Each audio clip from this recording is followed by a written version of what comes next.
20 years ago, Braddon was a bit down at heel. In fact, at night, it was downright dodgy.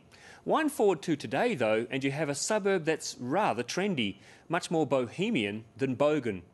Now the next stage is about to unfold, with plans for a blend of residential and commercial development. So, is everyone supportive? As if. Jeremy Thompson reports.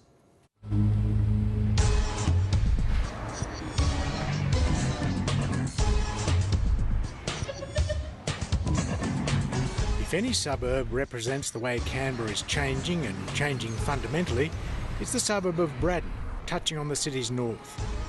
Once a light industrial wasteland, Braddon's mix of car yards and tyre retailers is giving way to inner suburban living, the government's master plan pointing to a mix of business, office and apartment developments. I think what's happening in Braddon is exciting. The Property Council's Catherine Carter is, not surprisingly, enthusiastic. What's happening here in the city, I think, is an opportunity to revitalise the precinct, to give people an opportunity to live close to where they work, to link part of the city into our biggest business district, being Civic. In its plan, the government shows every sign of taking on board past planning mistakes. For example, buildings along the business thoroughfares of Mort and Lonsdale Streets will be limited to 4 stories. They'll be stepped back to let the sun in. Office space is banished from the ground floor, where businesses, protected by awnings, can take root. And the top 2 floors are for apartments. Oh, well, I like the convenience. That's number one, I'd say. And just being part of a local, vibrant community.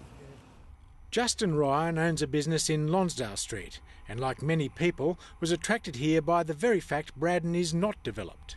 It has a roughness to it that I really like, and the fact that you can have, you know, down here an auto electrician next to a high fashion shop, that's quite unique.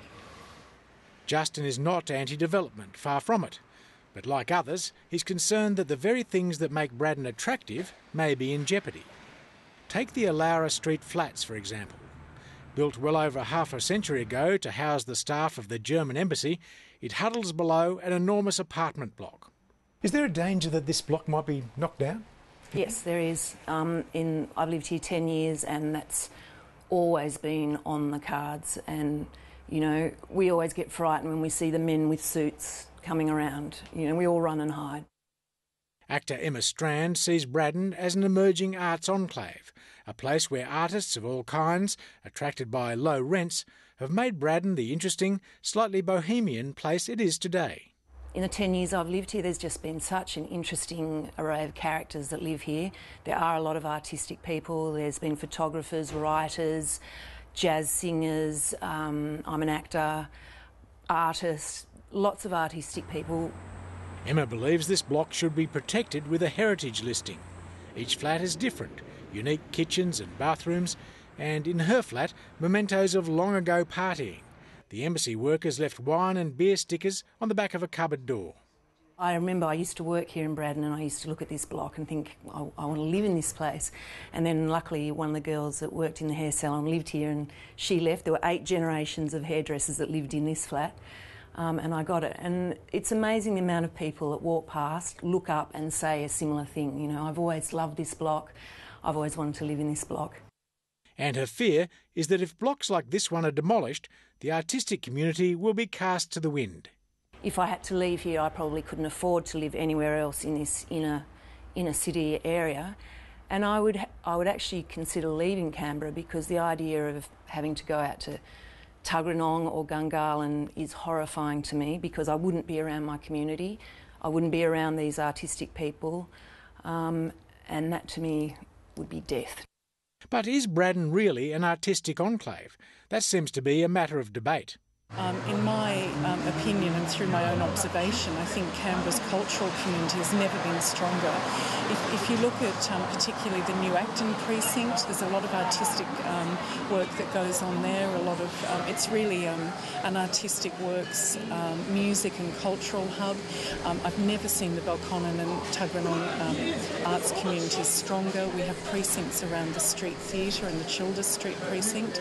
The glass works over in Kingston. We can continue to have very strong market communities with the handmade markets and also the bus depot markets.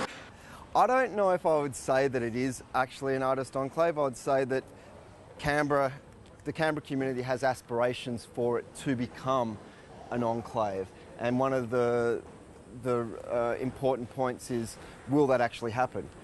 And that's a little bit up in the air at the moment, because when these people do build buildings such as this, they're going to seek pretty high commercial rents, and whether that allows the sort of interesting and sort of on the edge businesses that we want to see develop and artistic endeavours that we want to see happen actually flourish remains to be seen. Yes, it's likely that rents will go up, but it's not a certainty. A number of people here and a number of developers do a lot of work to actively attract the artistic community into the developments to give them a vibrancy and life.